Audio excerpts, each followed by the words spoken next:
Friends, welcome back to my channel. আমি পারভিন আপনাদের সবাইকে সালাম জানিয়ে শুরু করলাম আজকের একটা রান্নার ভিডিওর সাথে। দেখেন কত সুন্দর রান্নাটা হয়ে গেছে। কিভাবে রান্না করছি সেটাই আপনাদের সাথে আমি শেয়ার করব। এখানে আমি মুরগির মাংস নিয়েছি, সুন্দর করে পরিষ্কার করে ধুয়ে নিয়েছি। আলু 2টা কেটে নিয়েছি। এখন আমি মাংসটা ভালো করে ম্যারিনেট করব। দেখেন আমি এখানে কি কি অ্যাড করছি: রসুন, হলুদ গুঁড়ো, জিরা বাটা, গরম মশলা বাটা, শুকনো মরিচের গুঁড়ো, তারপরে এখানে আদা রসুন পেস্ট। তারপরে আমি এখন সামান্য একটু হাতে তেল মাখাবো। তেল নিয়ে মাংসটা ভালো করে ম্যারিনেট করব। তেলটা হাতে নেওয়ার কারণটা কি? তার মানে তেলটা হাতে নিলে কি হাতটা জ্বলে না, মরিচটা দিয়ে মাখালে হাতটা জ্বলে না। তারপর ভালো করে মাখা হয়ে গেল। এখন আমি এটা ঢাকা দিয়ে রাখবো কিছু সময়ের জন্য। তাতে আমি আলুটা ভেজে নেই। গ্যাসে একটা কড়াই বসিয়ে দিয়েছি, তেলটা গরম হয়েছে। এখন আমি ভালো করে আলুটা ভেজে নেব।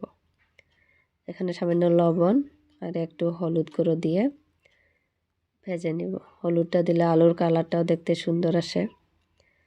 আলুটা আমার ভাজা কমপ্লিট। এখন একটা একটা করে তুলে রাখবো। কড়াইতে আর একটু তেল দিয়ে আমি পেঁয়াজ দিব। পেঁয়াজ দিয়ে দিলাম, তারপর কয়েকটা তেজপাতা দিয়ে দিলাম। তারপর আমি এটা ভালো করে ভাজবো। আমি যেভাবে রান্না বান্না করি সেটাই আপনাদের সাথে তুলে ধরি। আশা করি আপনাদের সবারই ভালো লাগবো।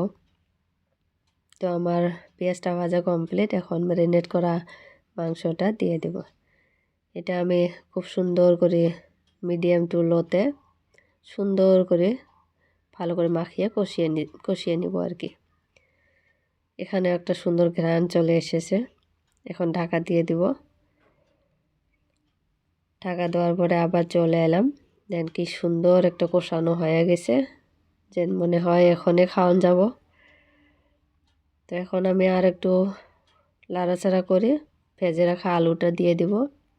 যে যেখান থেকে দেখছেন আমার ভিডিওটা, প্লিজ আপনারা সবাই একটা লাইক করবেন। লাইক দিতে একদম ভুলবেন না। আর সাবস্ক্রাইব করে আমার পাশে থাকবেন, আমাকে সাপোর্ট করবেন। আলুটা দিয়ে আবার আমি ভালো করে লাড়াচাড়া করব। তারপরে যে মশলার পানিটা, যেটা নাকি আমরা শিলবাটায় মশলা বাটি, সেটা পানিটা আমি দিয়ে দিলাম। দিয়ে আবারও ঢাকা দিয়ে দিব। ঢাকা দেওয়ার পরে আবার চলে এলাম।